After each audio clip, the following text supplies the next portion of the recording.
always volunteer each other. So, all right. Alawapa, dear friends. Welcome to the Sunday morning devotional program sponsored by the Spiritual Assemblies of the Baha'is of South DeKalb County in Sandy Springs, Georgia. It's wonderful to have all of you with us today. Across the globe, the teachings of Baha'u'llah, brought to us more than 150 years ago by His Holiness Baha'u'llah, its founder, whose name in Arabic means the glory of God, have inspired and continue to inspire individuals and communities as they strive to improve their own lives and contribute to the advancement of civilization. Baha'i beliefs address such essential themes as the oneness of God and religion, the oneness of humanity and freedom from all forms of prejudice, the inherent nobility of the human being, the progressive revelation of religious truth, the gradual unfolding of God's purpose with the appearance of each divine teacher, the development of spiritual qualities which allow us to reflect the image God made us in, the integration of worship and service, with work performed in the spirit of service being accounted as worship in the eyes of God, the fundamental equality of the sexes, more widely evidenced in a setting of equal opportunity, the harmony between religion and science as an established fact, the centrality of justice in all human endeavor, the importance of education, particularly for children, and the dynamics of the relationships that bind together individuals, communities, and institutions as humanity advances towards its collective maturity. Again, welcome. We're pleased to have all of you join us. We'll begin with opening devotions. Please mute yourself if you're not speaking and silence your electronic devices if you are speaking. Thank you.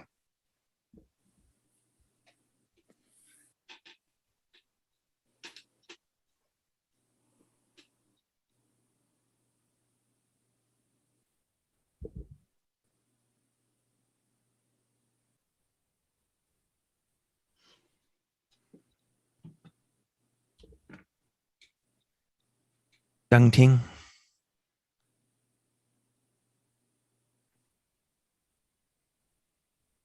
Lord, provide for the speedy growth of the tree of thy divine unity. Water it then, O Lord, with the flowing waters of thy good pleasure, and cause it before the revelation of thy divine assurance, to yield such fruits as thou desirest for thy glorification and exaltation. Thou praise and thanksgiving to magnify thy name, and to laud the oneness of thy essence, and to offer adoration unto thee. Inasmuch as all this lie within thy grasp, and in that of none other, great is the blessedness of those whose blood thou hast chosen wherewith to water the tree of thine affirmation, and thus to exalt thy holy and immutable word. The Bob.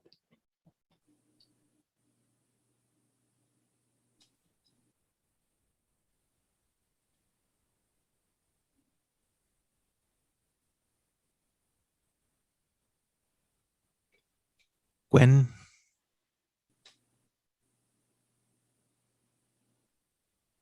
God sufficeth all things above all things, and nothing in the heavens or in the earth, but God sufficeth.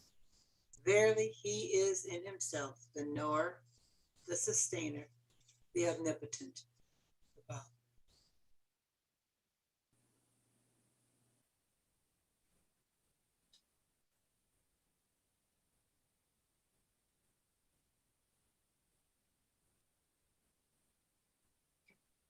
Kathy.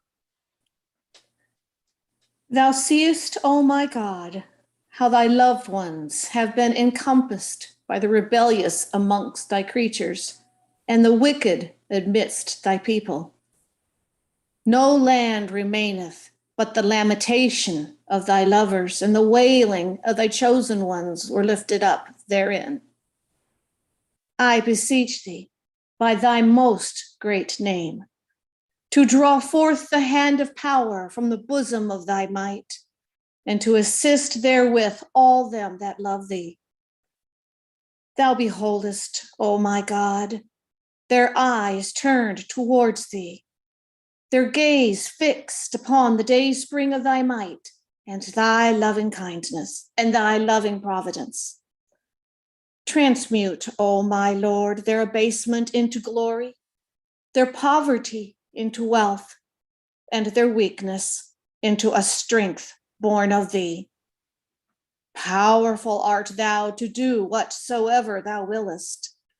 No God is there but thee, the all-knowing, the all-informed. Baha'u'llah.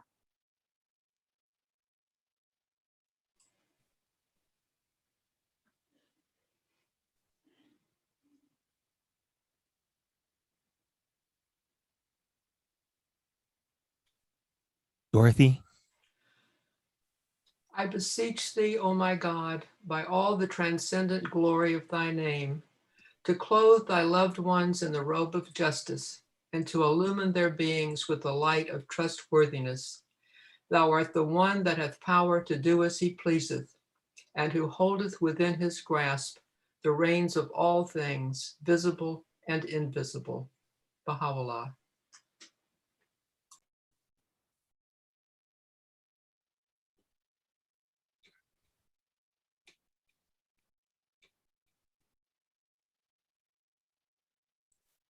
Betty, I beseech thee, O my God, by all the transcendent glory of thy name, to clothe thy loved ones in the robe of justice and to illumine their beings with the light of trustworthiness. Thou art the one that hath power to do as he pleaseth, and who holdeth within his grasp the reins of all things, visible and invisible.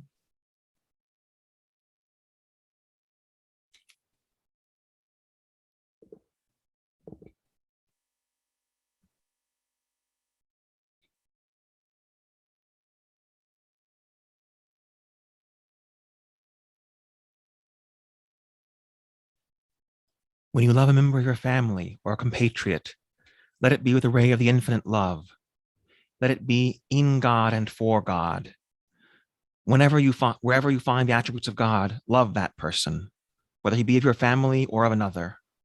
Shed the light of a boundless love on every human being whom you meet, whether of your country, your race, your political party, or of any other nation, color, or shade of political opinion. Heaven will support you while you work in this ingathering of the scattered peoples of the world beneath the shadow of the almighty tree tent of unity.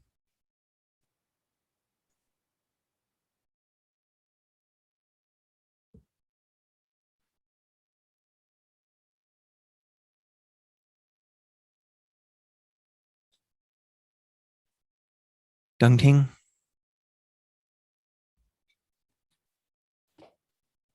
The whole human race is submerged in the sea of the mercy of the Lord, and we are all the sheep of the one divine shepherd. Whatever shortcoming exists among us must be remedied. For example, those who are ignorant must be educated so that they may become wise. The sick must be treated until they recover.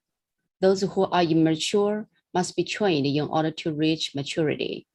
Those asleep must be awakened. All this must be accomplished through love and not through hatred and hostility. Abdul Baha.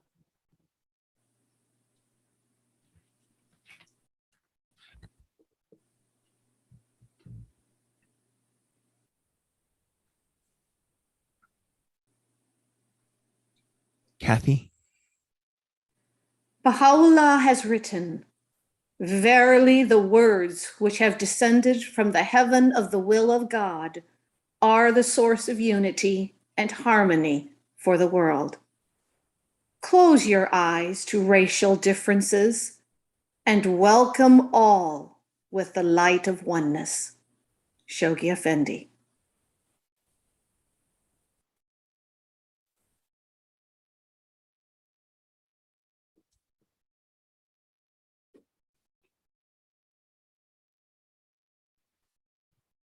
to discriminate against any race on the ground of it being socially backward, politically immature, and numerically in a minority is a flagrant violation of the spirit that animates the faith of Baha'u'llah. The consciousness of any division or cleavage in its ranks is alien to its very purpose, principles, and ideals. Once its members have fully recognized the claim of its author and by identifying themselves with its administrative order, accepted unreservedly the principles and laws embodied in its teachings. Every differentiation of class, creed, or color must automatically be obliterated and never be allowed under any pretext, and however great the pressure of events of public opinion, to reassert itself.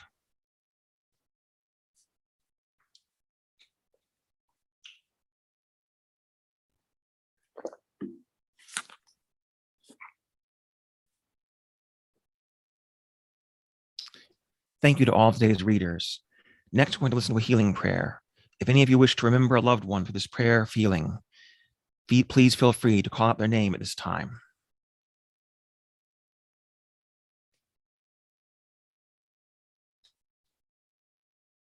Walter Dick.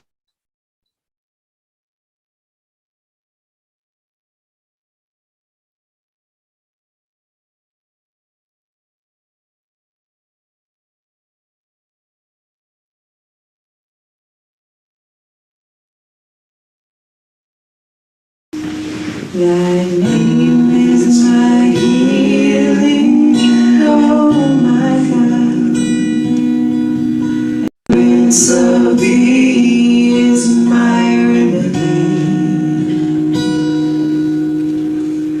Nearness to thee is my hope, and love for thee is my companion. Thy mercy to me is my healing, and my succor in both this world and the worlds to come. Thou verily art the all bountiful, the all knowing, the all wise.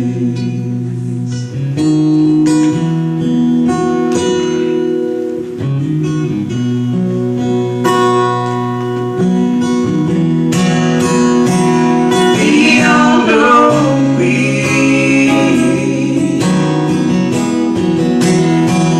the all knowing,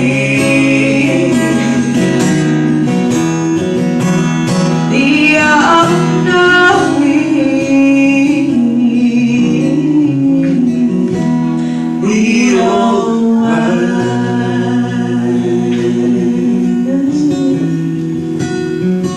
the all knowing,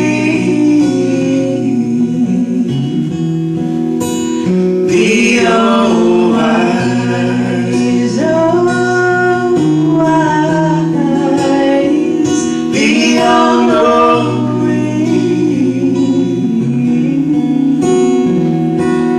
the all wise.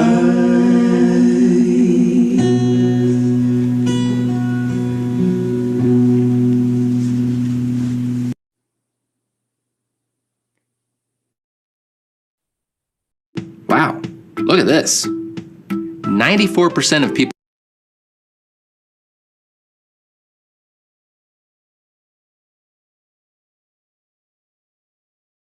And now we're You're on blessed to have a mute. musical That, offering. y'all, I don't know what happened.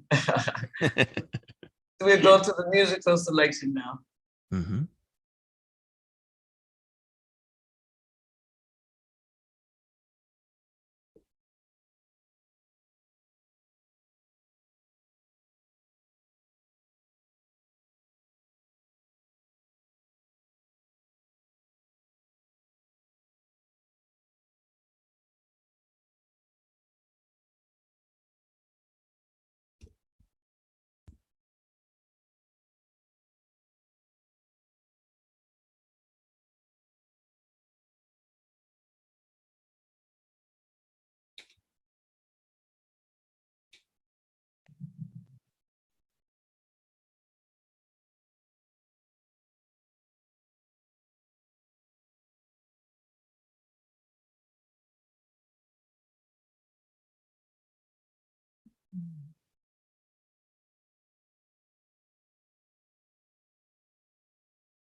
I'm so glad that I know more than I know that. Gonna keep on trying till I reach the highest ground.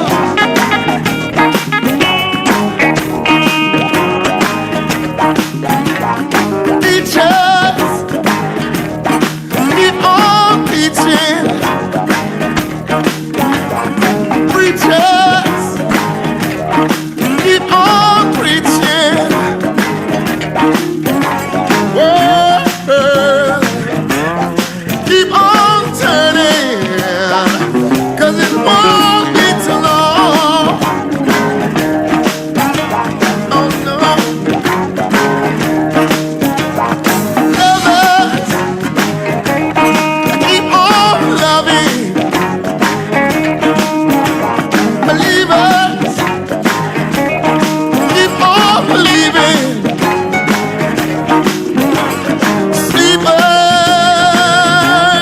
just stop sleeping, 'cause it won't be too long.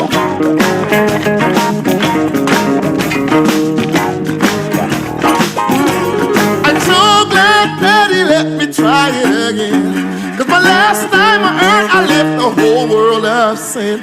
I'm so glad that I know more than I knew then. Gonna keep on trying till I reach the highest ground.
Friends, each week we're blessed to have a guest speaker share with us insights on a particular topic.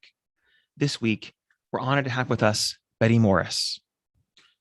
After almost 50 years have passed since Betty Morris first embraced the teachings of Baha'u'llah, setting in motion a new direction on her spiritual journey. She had just completed an undergraduate degree in philosophy and religion, in which she was immersed in the basic history, philosophy, and teachings of the major Eastern and Western religions. She was searching for spiritual direction for humankind that looked into the future, rather than merely perpetuating the traditions and cultures of the past. She found that the teachings of the Baha'i faith were clearly future-focused, while being entirely consistent with the fundamental spiritual teachings and messianic expectations of all the major religions. On a practical level, faced with the questionable marketability of her philosophy of religion degree, she pursued training as a Montessori teacher. After serving 10 years as a teacher and Montessori school director, taking out time to serve as a program director at the Lewis Gregory Baha'i Institute in South Carolina, she then completed a master's degree in educational and counseling psychology with an internship in vocational rehabilitation. While working in the private sector as a vocational rehabilitation consultant, she served in a number of local and regional Baha'i administrative capacities, including service on local spiritual assemblies, assistant to auxiliary board members, Cluster Institute coordinator, and most recently on the schools committee for the Tennessee Baha'i School. She recently retired from her professional career, which came to a close serving as senior vocational rehabilitation consultant in a large disability insurance company in Chattanooga, Tennessee. Through her professional career and Baha'i service, Betty has maintained a passion for issues of social justice and the ever-increasing need for the transformation of human society. Friends, please welcome Betty Morris. Thank you so much. I can hear you. Let me share my screen. And let's see. Sure this. Yeah, here we go.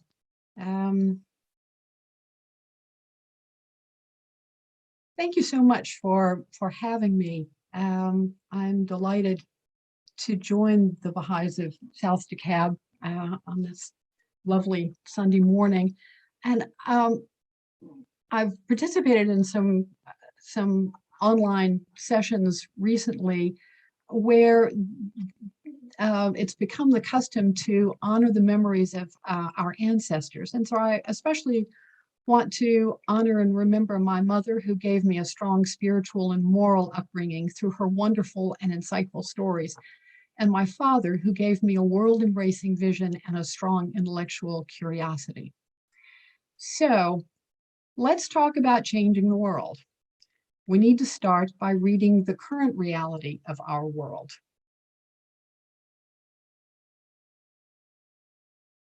The global climate is becoming more unstable and unpredictable. There are deep divisions among citizens in many countries and deep distrust of governments and institutions of society. At the end of last year, 82.4 million people were displaced worldwide and became refugees. Half of the population of the world still does not enjoy full equality of rights and access to the power and resources of the world. Racial injustice has not been fully addressed or resolved. And of course, the world is still struggling with a global pandemic. Thomas Friedman, a writer well known for his ongoing study of global reality, recently offered this stark assessment of the need for change by addressing tribalism and the separation into factions which with seemingly irreconcilable differences in values, worldview, and aspirations. He writes, "This is a time when every community, company, and country is going to have to adapt to the accelerations in technological change, globalization, and climate change. And that can only be done effectively within and between countries by higher degrees of collaboration among business, labor, educators, social entrepreneurs, and governments. Not rule or die, not my way or the highway. We need to find the antidote to this tribalism fast. Otherwise, the future is grim." Well, indeed, there is a global community that believes that an antidote to tribalism and division throughout the world does in fact exist. Furthermore, this community believes that it has in many ways always existed. However, to paraphrase Winston Churchill's observation about Americans, human beings will always do the right thing after exhausting all other options.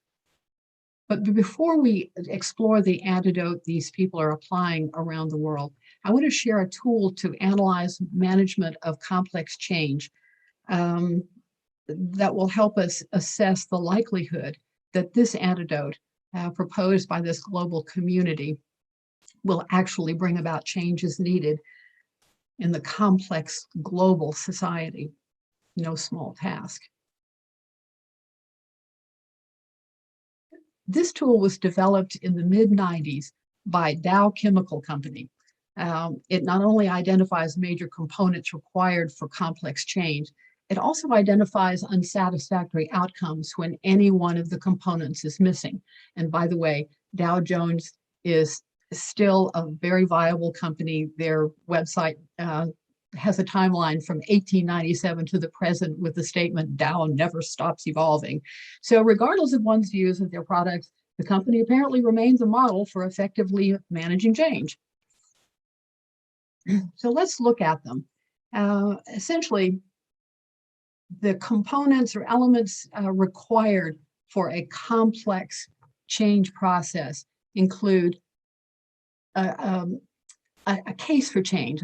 There needs to be a general agreement that change is needed. There needs to be a vision that is shared, even in broad outlines of what change is likely to look like. Skills will be needed, a combination of existing skills and the capacity to develop skills throughout the organization. Incentives, something or some things need to motivate the organization to keep working towards change, even in the face of obstacles. Resources, whether material resources, human resources, educational or social resources, whatever it takes to get it done, needs to be obtainable. And then there needs to be an action plan putting thoughts and ideas into coherent plans of executable actions. That is essential. So let's look at what happens when there are missing elements. Without a case for change, I'll share with you one glaring example. The BlackBerry mobile phone is a tragic victim of this lack. The brilliant inventor in 2008 was being told by some of his engineers, really, you've got to do more than just have a phone. People are wanting more.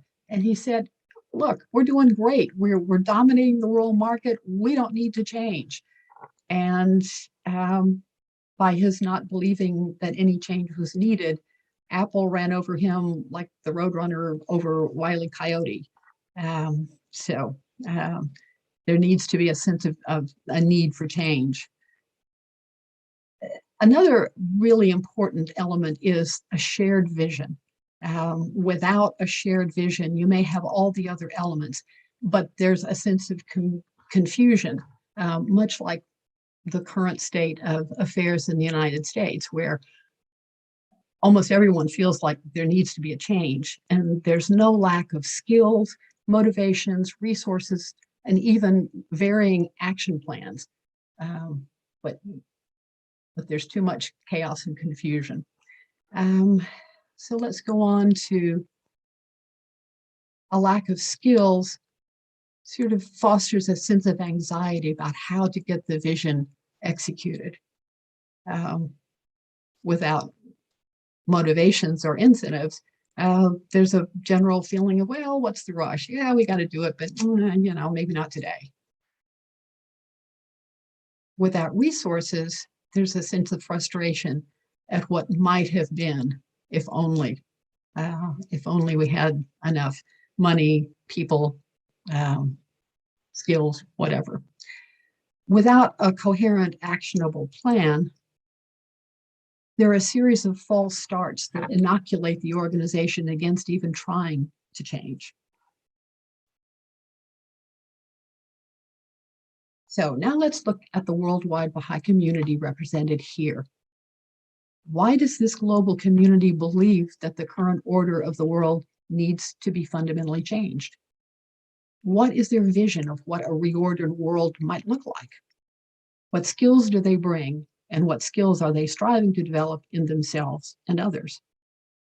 What incentives motivate them to work through sometimes insurmountable challenges? What are their resources? What is the framework for their plan of action? And finally, is change happening? As you can see, they represent all the major regions of the world: Africa, East Asia, Australia, the Pacific Islands, Eastern and Western Europe, and North and South America. They come from a wealth of cultures and religious traditions. They are all looking at the world, at the same world, through unique eyes, and they are all committed to changing that world. So what is the case for change shared by the members of the Baha'i global community in spite of their apparent differences? Going back to the reading of the global reality that we just did, It's pretty easy to agree that there's a case for global change in the material, social, economic, and political realms. But there's also a case for change embodied in religious and spiritual teachings throughout the world. Baha'is believe that no change can be effective or lasting if it is not based on spiritual principles that have evolved throughout human history. First of all, the same rule runs through all the religions of the world like a golden river.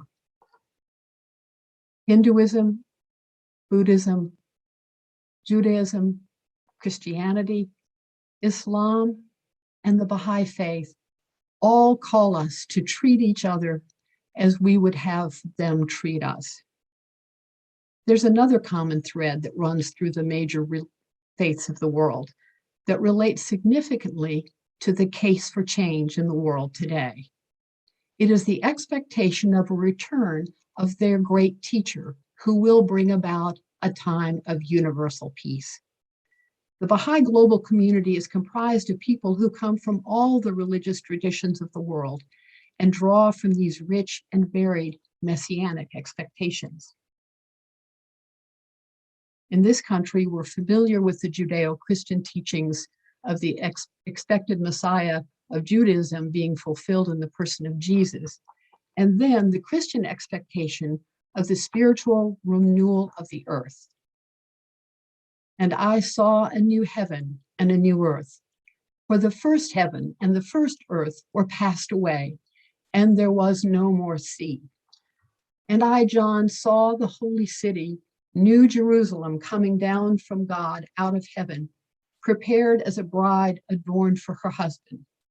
And I heard a great voice out of heaven saying, "Behold, the tabernacle of God is with men, and he will dwell with them, and they shall be his people, and God himself shall be with them and be their God." And many of us Westerners are far less familiar with the messianic expectations of other faiths throughout the world. Here are some examples. In the Bhagavad Gita, Lord Krishna explains that there are cycles of rise and decline throughout history. He then proclaims, "Whenever there is a decline in righteousness and an increase in unrighteousness, O Arjun, at that time I manifest myself on earth." He further explains that the divine spirit is manifested to regenerate the people. Again, in Buddhism, there is a messianic expectation of an enlightened one who will arise in the world. "I am not the first Buddha who came upon earth, nor shall I be the last. In due time, another Buddha will arise in the world, a holy one, a supremely enlightened one, endowed with wisdom in conduct, auspicious, knowing the universe, an incomparable leader of man, a master of angels and mortals." In a more veiled reference, the Islamic holy book Quran anticipates the advent of one who will be like a brilliant light lit from a blessed tree, neither of the east nor of the west. God is like a light of the heavens and the earth. His light is like a niche in which is a lamp, the lamp encased in glass. The glass, as it were, a brilliant star lit from a blessed tree, an olive, a tree neither of the east nor of the west, whose oil is beginning to burst into light, though no fire has touched it. Light upon light, God guideth whomsoever he willeth to his light, and of all things God is knowing. And so we have the words of Baha'u'llah, the prophet founder of the Baha'i faith, describing the world today. "The world's equilibrium hath been upset through the vibrating influence of this most great, this new world order. Mankind's life hath been revolutionized through the agency of this unique, this wondrous system, the like of which mortal eyes have never witnessed. In this passage, he reassures us that although seemingly headed for final catastrophe, the world is actually in the process of being transformed into a wondrous system. And so for those of us who are familiar with the Lord's Prayer, we know that some of us who are raised and all the Christians have been asking for the kingdom of God on earth for 2 millennia. But we hadn't read the fine print implied in thy kingdom come, thy will be done on earth as it is in heaven. Some assembly required, batteries not included. As it turns out, Baha'is believe the Creator is calling us to be the protagonists who will bring about the kingdom of God on earth. Now, let's move to the next requirement of managing change, which is a shared vision to help lessen confusion. The Baha'i vision of the kingdom of God on earth involves both a top-down administrative structure of leadership and a grassroots framework for action. It's sort of like the skeleton and the flesh. This graphic summarizes the unfolding administrative structure. There are 2 balanced components. There are those who are freely elected by the body of the believers to administer the affairs of the cause with authority at the local, national, and international levels, and those who are appointed by the international governing body, the Universal House of Justice, and whose function is to provide guidance and insights to inspire the friends, but with no administrative authority. It is notable that there is no individual figure of authority, or what we would consider power in today's climate, at any level. There is no ordained clergy. To paraphrase Abraham Lincoln, this order is of the people and for the people. However, it differs in that it is by God, the omnipotent and compassionate creator of all people. As you can see from the graphic, we could be talking about this administrative structure alone for the next 3 weeks and not exhaust all aspects. So we will leave this for another day and turn our attention to the vision of world order change on the grassroots level. The most important overarching vision shared by the global Baha'i community is the understanding that this planet is one country, and all the members of the human race are of equal value and worth. All have full and equal rights of citizenship, and all have the potential to be protagonists in the transformation of the world into the kingdom of God on earth. History has demonstrated that grand schemes, such as making changes to economic structures, social policies, laws, educational curricula, political organizations, etc., have only had limited and temporary impacts. The Baha'i vision of transforming the world, then, is a vision of individuals who are actively engaged in spiritually transforming themselves and bettering their communities throughout the world. Individuals and families are the most basic building blocks of communities. So changing the DNA of human society on a global level requires changing individuals and families. At this point, it is important to note that where Baha'i communities are actively engaged in community building activities, a significant number of those who are participating are not enrolled Baha'is, but who see the essential value of personal spiritual transformation and of service to their community. At the foundation of the community building process is a belief that every human being on the planet has a twofold moral purpose to their life, ordained by the Creator. We are to transform ourselves spiritually into compassionate protagonists who desire to serve our community, both locally and globally. so that our actions benefit others in the same ways that we ourselves wish to benefit. And we find that through our acts of service, we continue to develop our virtues and our character.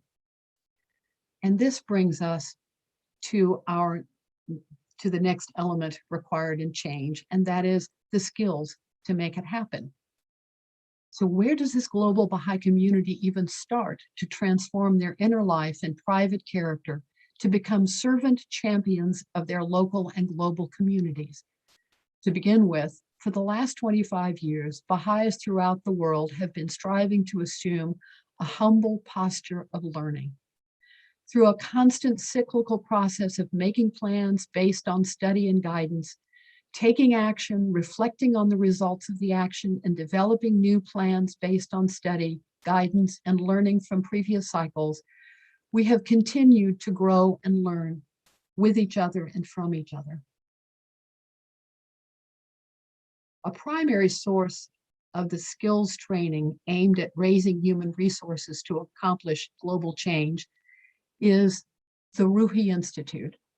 Throughout the Baha'i world, members of communities have been forming study circles to increase their understanding and develop skills and capacities. These study circles focus on materials that advance the participants' understanding of how to transform their personal spiritual lives and to increase their skills to serve their communities. Traveling throughout the world, from Tierra del Fuego to Ouagadougou to Toronto to Osaka, people are engaged in a global process of learning that is helping to build their capacity to apply the teachings of Baha'u'llah to the transformation of society. The first book in the main sequence of courses is Reflections on the Life of the Spirit, which explores our twofold moral purpose through three aspects of human identity. First, studying the holy writings and striving to apply them to daily life and to the life of the community. Second, exploring prayer as a nourishment of the soul through daily communion with God. And three, understanding that life and death are about the soul passing through this world in order to acquire the attributes it needs in its journey towards God. The second book, Arising to Serve, considers what it means to walk a path of service. Book 3 addresses the spiritual education of children. Baha'is believe that the education of children is essential to the transformation of society. Book 4 visits our sense of identity, revisits our sense of identity as souls living in history, and then focuses on the life of the history of Baha'u'llah and the author of the Baha'i faith and his forerunner, the Bab.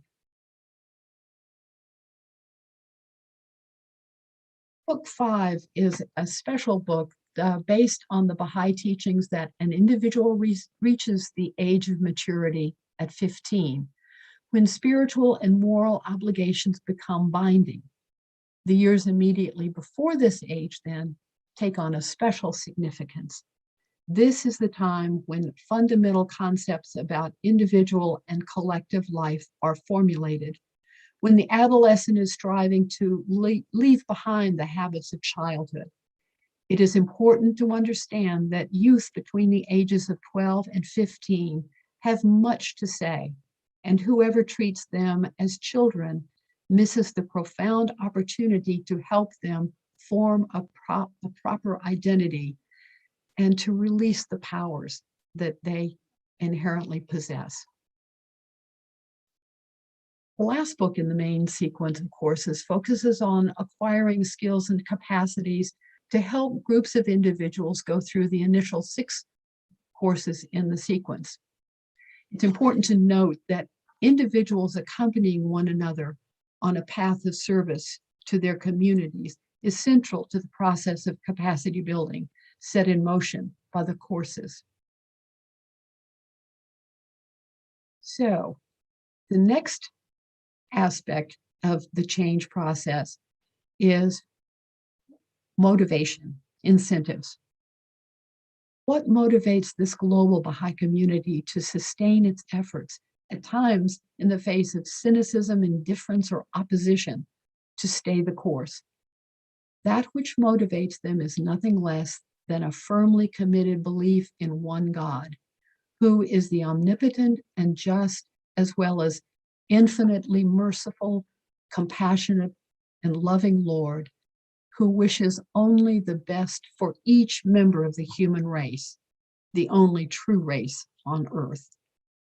Having certitude that the guidance from Baha'u'llah is in fact guidance from God is sufficient motivation to take that guidance to heart and strive. The following are a few drops from the ocean of guidance for the Baha'is.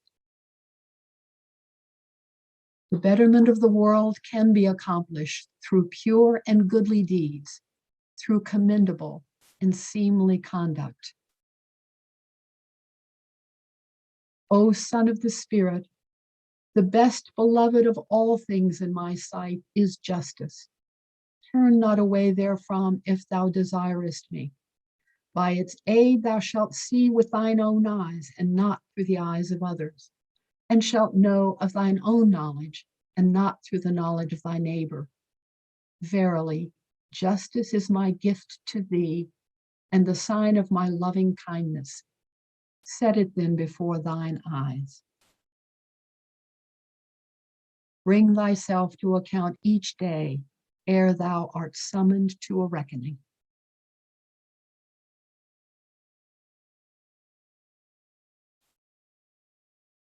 So let's talk about resources. As implied earlier, the kingdom of God on earth is not going to simply appear as an event. God doesn't work that way. We're given a blueprint and we are expected to assemble it ourselves so that we can learn the necessary spiritual lessons to sustain that world. As we mentioned, human resources to accomplish global change are continuing to be raised through the engagement of the Ruhi Institute courses throughout the world. Skills and capacities of these human resources include elevating devotional life in the community, accompanying others through the sequence of Ruhi courses, teaching children's classes, and animating groups to empower junior youth. At this point, I want to take a moment to talk about the vital importance of addressing the issue of racial justice.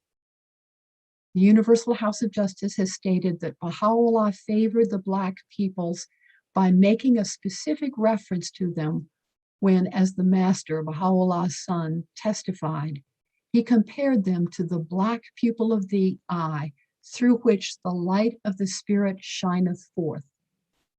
As already mentioned, attempts to change the world that merely focus on policy, law, economics, information, etc., but are absent any aspect of the spirit or the heart are inadequate of affecting any lasting or meaningful change in the world.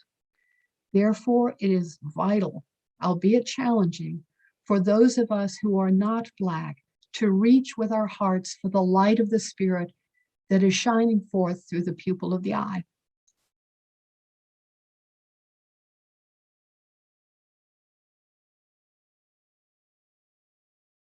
Baha'u'llah tells us the source of all good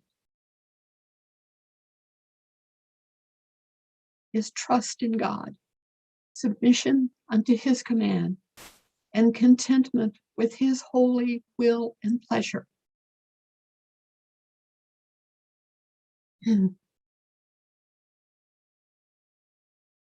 So how do we jump to chemistry?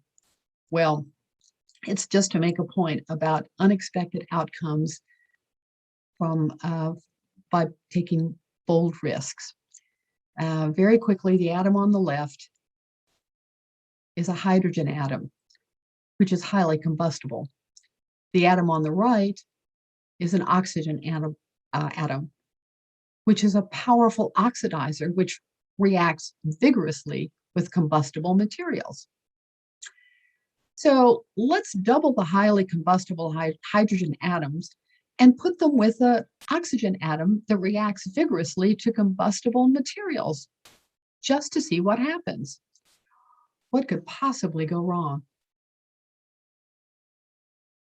For all of you science nerds out there, and you know who you are, you saw this coming a mile away. But it's still a powerful metaphor for demonstrating that putting seemingly different elements or cultures, seemingly combustible or accelerant, together can be transformative in wonderful ways. We may think that we know what the likely outcome is, but we fail to take into consideration the divine power of love that can combine the uniquely wonderful properties of every individual and culture and transform them into something we can't even imagine, something world-changing. Full disclosure, this metaphor was shamelessly lifted from a wonderful presentation entitled Advancing Towards Elimination of Race Prejudice in America Through Exploration of the Pupil of the Eye metaphor, addressing race prejudice as a spiritual problem with a spiritual solution. And that's the whole title. And it was presented by Dr. Rabi Musa, a chemistry professor and a member of the National Spiritual Assembly of the Baha'is of the United States. And I'm very grateful to her for that wonderful metaphor. So let's move on to the final necessary element for global change, an action plan. Whoops. Okay, we Baha'is believe that the world is connected as a human body is connected, so that acting on a local level is acting locally. The community building skills developed through the participating in the Ruhi Institute courses are seen here, put into action to form a core of activities around which communities are being revitalized and coherently built on spiritual principles. As we have seen, serving the community in any of these areas changes the community over time and also changes the person offering the service. And as I said, the learning never stops. By assuming a constantly humble posture of learning, individually and collectively, the possibilities for change and transformation become endless, and the insights of all the protagonists are equally valued. Women, men, youth, children, young, old, and all ethnic and cultural insights are essential to the betterment of the community. And one more note, the obvious final question: does this actually work to affect change? I mean, let's get real. It sounds pretty idealistic and pie in the sky. Are there real world examples?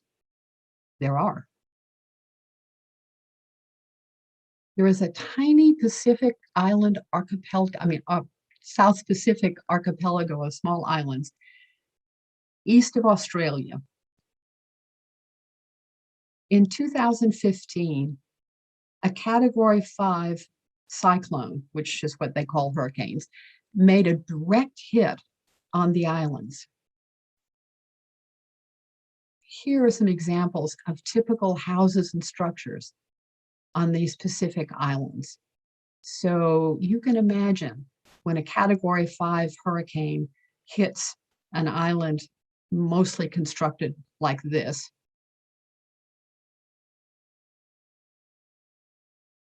the aftermath was devastating. However, a number of youth who had recently returned from an empowering Baha'i conference for youth in the Pacific region led reconstruction of Vanuatu.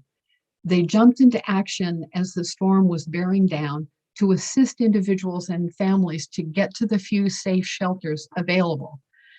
And then there were a small number of fatalities, but devastating destruction of homes.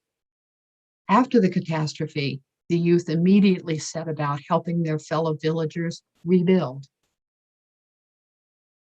Describing the community's priorities in the immediate aftermath of the storm, the director of Vanuatu Immigration Services, Henry Tamashiro, who is a Baha'i, explains, they tried to reconceptualize the meaning of relief phase and reconstruction phase in light of what they had been learning about community building.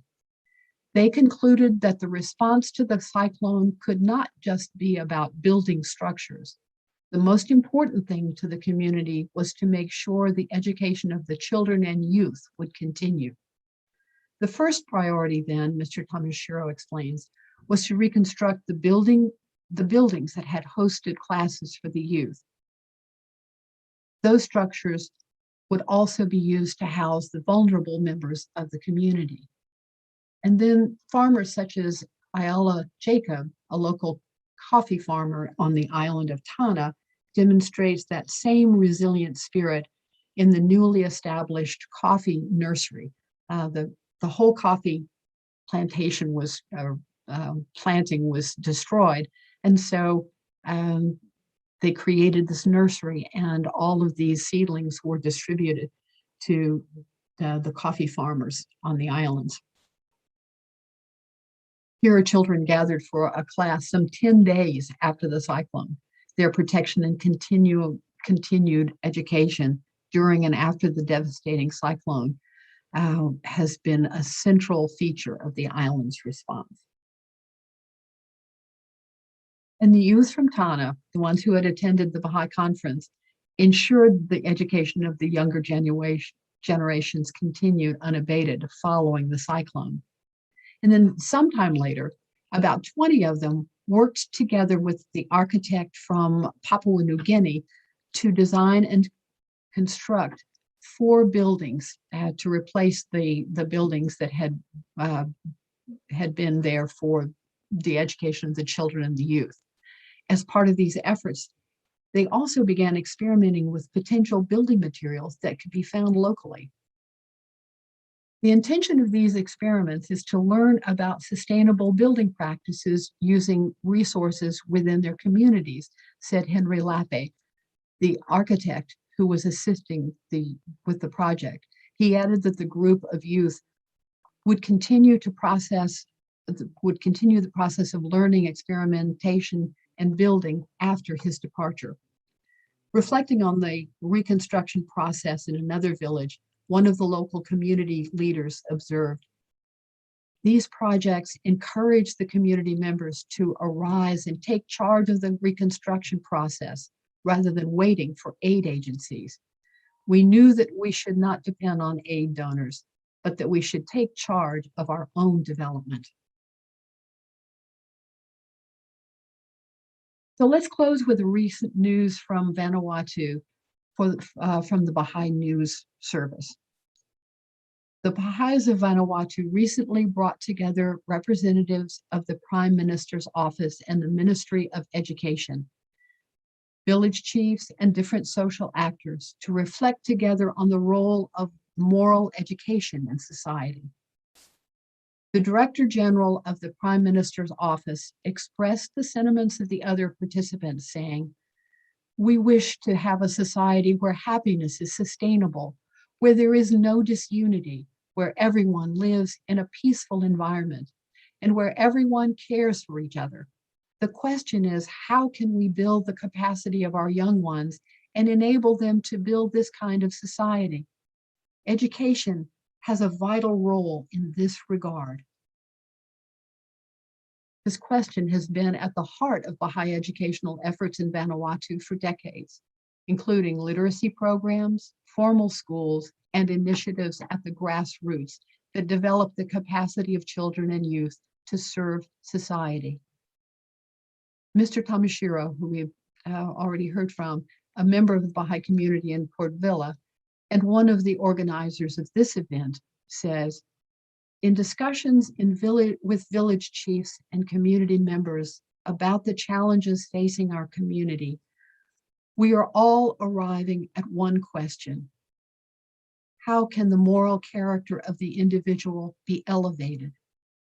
Gatherings like this allow diverse segments of society to talk about a missing part of the educational system, what the traditional leaders call the education of the heart, educators call moral education, and faith communities refer to as spiritual education.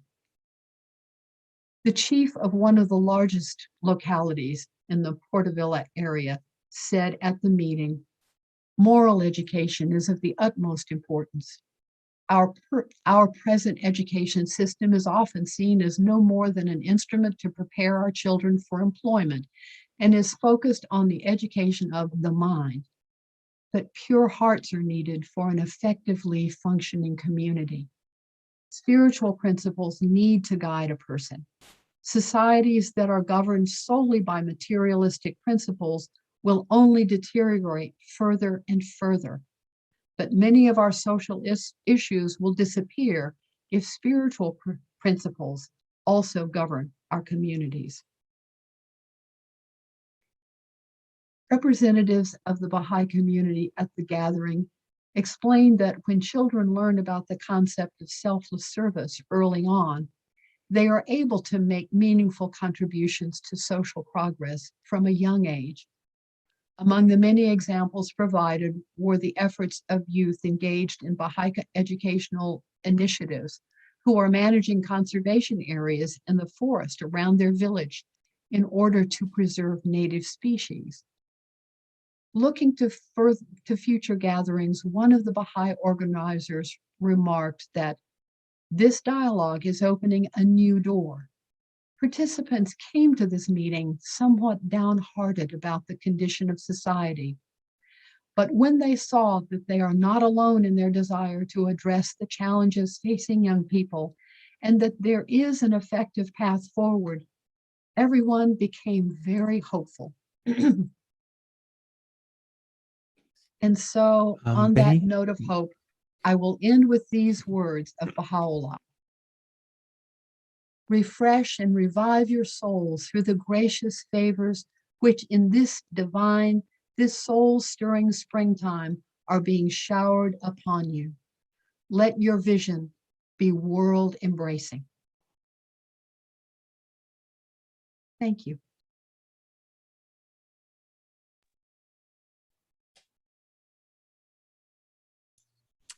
All right. Thank you for that wonderful and very enlightening talk. So we have a little bit of time now. If anyone has any questions they would like to ask or any thoughts they'd like to share.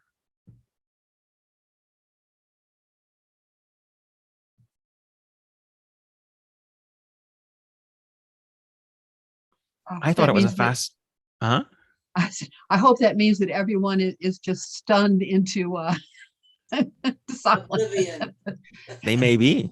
It was an extraordinarily systematic and thorough presentation. I was very impressed. I mean, it hasn't. We've seen a few other examples of this in our Sunday morning gatherings, where someone has taken something that as Baha'is we're all familiar with, but they've put it together in a way that really brings out something new that you might not have seen otherwise. And I think that's what you've done today, and it was really wonderful to watch.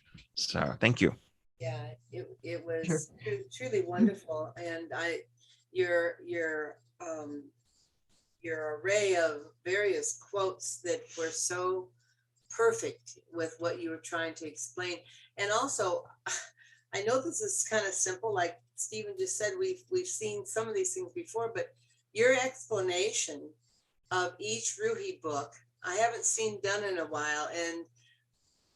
And for some people who are newer to the faith, it was really, really nice to see that laid out that way, because we just throw these terms around and we assume everybody knows everything, but you really broke things down very, very well. And your hard work paid off. Thank you. Well, I had that tool from Dow Chemical. I had, I acquired it, 20 years ago, and it got buried in, some boxes somewhere. And I came across it recently, and I thought, it would be interesting to do an analysis of the whole institute process and the community building activities to use that to analyze it. So I appreciate you all for giving me an opportunity to and a reason to do it, and a motivation. As we know, incentive is really important in getting something done. Mhm. So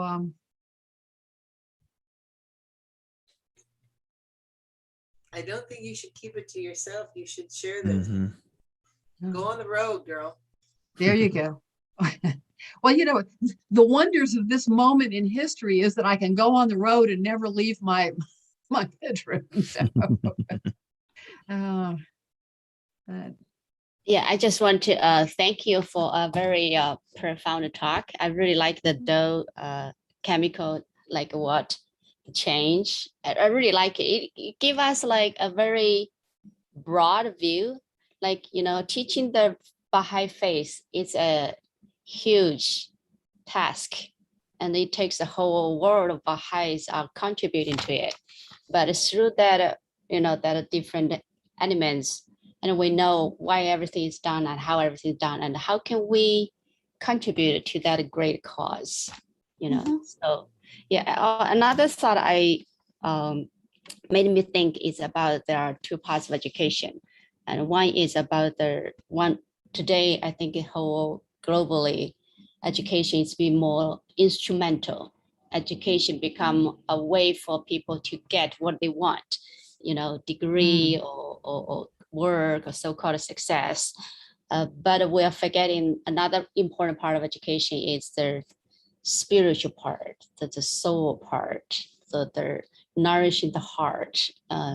So I think that is, yeah, just made me think a lot. Like, you know, how can we make that change? You know, how can we make the school more like human being, well-being, spiritual growth, as well as the just the cognitive skills. So thank you very much for the, yeah. Yeah, and I think that the story of what happened in Vanuatu is such an intriguing and inspiring one, because again, it does show what can happen when a group of people are willing to make the changes, you know, to willing to look at it and say, you know, no, we do need to do it. We, you know, we've got to do something different, and they develop a vision of what that should look like, and they go forward and do it. And it's an amazing thing. So you can see why they got the house of worship. yes, yes. You know, it's I have a funny kind of personal connection with that, because I remember being at work at my desk, and I don't know whether I like clicked on CNN or something, and it said that this Category 5 hurricane was bearing down on this little string of islands out in the middle of the South Pacific. And I had known someone who had gone to Vanuatu, which is the only way I even knew, you know, what that there was such a place. And I thought, oh my Lord, you know, these tiny little South Pacific islands in this Category 5. I mean, we were horrified when Katrina hit New Orleans. How on earth are these people going to survive that? And then, so that happened in March. And then later that year, I was on pilgrimage, and they, or maybe it was just a few weeks later, they shared during a talk, one of the members of the House of Justice talked about these little islands, and how the Baha'i youth, or youth who had been involved in the Junior Youth Empowerment Program, and the youth had sprung into action to help people get to safety, and then help them immediately afterwards to go and rescue animals and build buildings. So it had always sort of been there in my heart. And then I was thrilled to see that, you know, that there would be a house of worship there, and it certainly made sense. So I just had to use that as the example of, yeah, you know, these are very early indications that this whole system actually works. It's gonna happen. It's gonna happen. And I'm sure that you all are deeply disappointed that I didn't spend a whole lot of time on the entire administrative order. I'd never seen that outline of it before. That was actually a very remarkably concise description of the entire thing. So Yeah, I worked that up yesterday. no wonder I've never seen it. So Thank you. No, I had never seen it before. You know, Mr. Google knows everything. Thank you for I that. just- I took a picture and I stole it. I'll use it someplace, I'm sure. Oh, Thank well, you. really, you can get a better version of it on Google On Images. Google. It's Oh, just, okay. just put Baha'i administrative structure, then boom, Wow. it'll be there. Okay. Yeah. As a matter of fact, Mr. Google helps me a lot in this presentation. I can tell you. I especially, just very quickly, I'll share my screen for just a second again. Hello. I love that graphic of the globe reflecting, you know, as it would upside down reality. I just somehow thought that was really a cool graphic for demonstrating how Baha'u'llah has upended everything, upended our understanding of everything. In the sea, he Yeah. finds a drop, and in the drop, he covers the secrets of the sea. So There you go. Perfect. I like it. Well, if thank you everybody all wrap so up, much. and thank you for being here. I'm utterly delighted. So Well, before we close up, let me give a few quick announcements. Today's program has been recorded and posted to the YouTube channel entitled South DeKalb Baha'i Unity Center, where you can view it and invite others to view it as well. For members of the Baha'i faith, you are warmly encouraged to make a financial contribution to the South DeKalb Baha'i Fund, the Sandy Springs Baha'i Fund, and the National Baha'i Fund through the online contribution system at ocs.baha'i.us, or mail a check to the Baha'i Unity Center at 2370 Wesley Chapel Road, Decatur, Georgia 30035. Many thanks to everyone who worked together to make today's program possible, our wonderful speaker, our volunteer readers, Barbara Hennix, who keeps everything running, the spiritual assemblies of the Baha'is of South DeKalb and Sandy Springs, and a special thanks to everyone who was here for sharing your morning with us. So I'm Stephen Boyanton, and until next time, stay safe and stay well. We'll now end with a closing prayer for the departed. I guess I'll go ahead and read that. O my God, verily, thy servant, humble before the majesty of thy divine supremacy, lowly at the door of thy oneness, hath believed in thee and in thy verses, hath testified to thy word, hath been enkindled with the fire of thy love, hath been immersed in the depths of the ocean of thy knowledge, hath been attracted by thy breezes, hath relied upon thee, hath turned his face to thee, hath offered his supplications to thee, and hath been assured of thy pardon and forgiveness. He hath abandoned the mortal life, and hath flown to the kingdom of immortality, yearning for the favor of meeting thee. O Lord, glorify his station, shelter him under the pavilion of thy supreme mercy, cause him to enter thy glorious paradise, and perpetuate his existence in thy exalted rose garden, that he may plunge into the sea of light in the world of mysteries. Verily thou art the generous, the powerful, the forgiver, and the bestower.